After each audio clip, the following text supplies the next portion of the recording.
Hey guys, Keto Kelly, just getting her done on my way to class. No report this morning because I stood on my scale and battery's dead. So I have to get a new battery. So I'll have an update for you guys next Monday.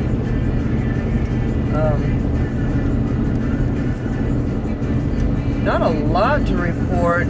Again, another uneventful week. I did have a sort of what I guess we call carb up or cheat day or meal or whatever. Me and the family did go out Friday night and get sushi. I didn't eat much. It doesn't take much to fill me up anymore, and I don't know if that's because my stomach has retracted or I'm not entirely sure what the reasoning behind that is, but it doesn't take much to fill me up. So I didn't eat very much, but I did eat it with the rice. So there was my carbs. I definitely feel it, so more than likely I may be up maybe a pound, maybe 2, but I can definitely feel whenever I do have complex carbohydrates, not the simple carbs like sugars, refined sugars and things like that, but the complex carbs, I can feel it when I eat beans or when I eat so like a sweet potato or minimal rice. I can definitely feel the inflammation. I almost equate it to if you drank the night before but not get drunk, just get a little tipsy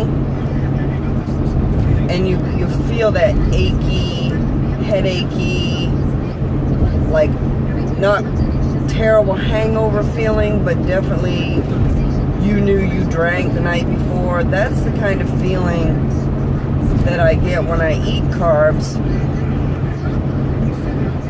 And it is, your body knows when you're putting things in it that it doesn't like.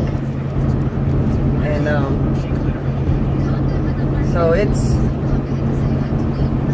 you feel it the next day. It's not a good feeling.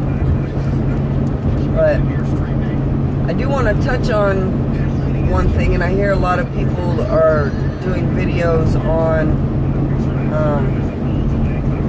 like confessions of a fat girl or confessions of a fat person or whatever. I have begun to realize that there is a huge double standard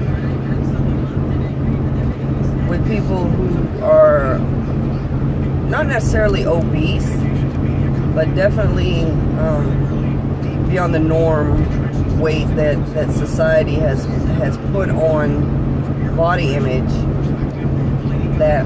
And I'm not skinny by any means. Don't get me wrong. I'm not thin, but I am a lot smaller than I was just a year and a half ago. And I definitely can tell the way different people treat you. It is different, and it's actually kind of sad. Sorry guys.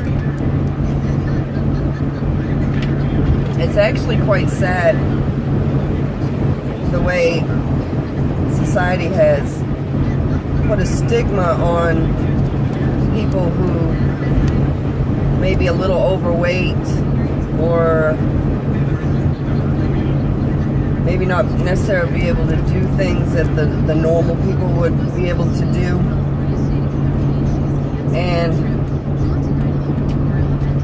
for example,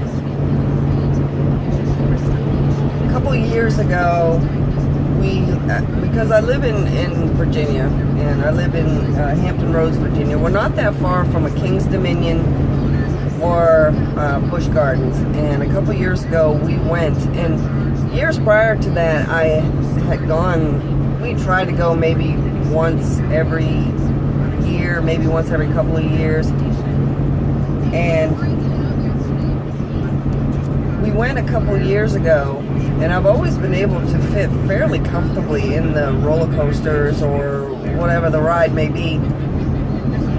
And we went a couple of years ago, and I got in one of the roller coasters, and I had a hard time buckling. I did buckle it, but it was snug.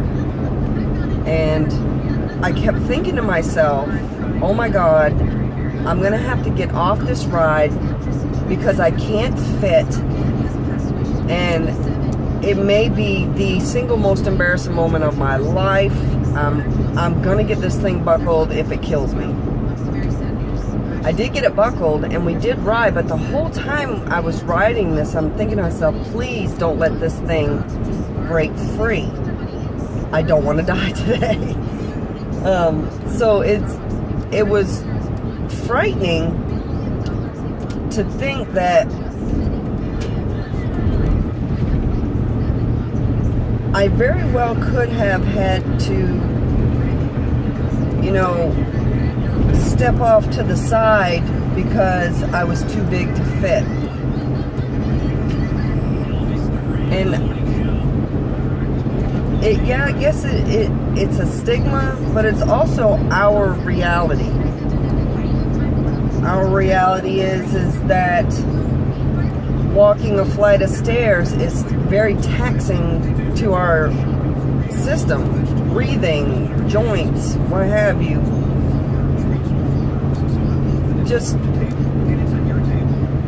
I would say that most people who are overweight don't want to be overweight.